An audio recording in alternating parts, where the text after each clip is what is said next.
ముగ్గురు తట్టుకునే శక్తి ఉందా జగన్మోహన్ రెడ్డికి? ఇప్పుడు అసలుకి భయపడుతున్నారా? అసలు ఏంటి?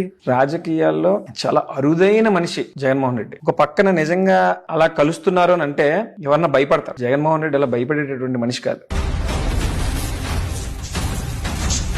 తెలుగుదేశం పార్టీకి సంబంధించినటువంటి ఓట్ బ్యాంక్, దానికి జనసేనకు సంబంధించినటువంటి కాపు ఓట్ బ్యాంక్, అలాగే ఎప్పుడైతే బీజేపీ కూడా కలిసిందో ఇంకా చాలా పెద్ద కూటమిగా మారిపోయింది అది.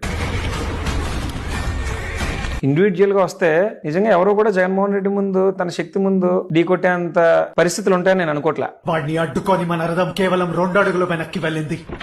నా అస్త్రానికి తన రథం 10 అడుగులు వెనక్కి వెళ్ళింది. ఓ ధనుంజయ, నీ రథం అగ్నిదేవుని వరం కాపాడుతున్నది. జెండాపై కపిరాజు, నడుపుతున్నది ముల్లోకాలు నడిపించే నేను. జగన్మోహన్ రెడ్డి బలవంతుడు కనుకనే ఇంతమంది బలవంతులందరూ కలిసి అతని మీద యుద్ధానికి వస్తున్నారు. ఆయన 2 అడుగులు వెనక్కి తోసాడంటే ఆలోచించు అర్జున, తను సామాన్య యోధుడు కాదు. తన కళ్ళల్లో సూర్యుని తేజస్సు, తన చేతిలో ఓటమి ఎరుగని విజయ ధనుస్సు.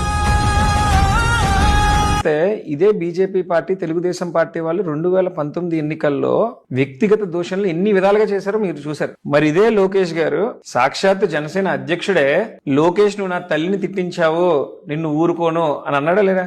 పర్సనల్ గా తిట్టుకొని తర్వాత మళ్ళా 2024 ఎన్నికలకు వచ్చేటప్పటికి కేవలం జగన్మోహన్ రెడ్డి మీద ఉన్నటువంటి భయంతో వారందరూ కలవడం జరిగింది. తన పేరు చరిత్ర మర్చిపోదు.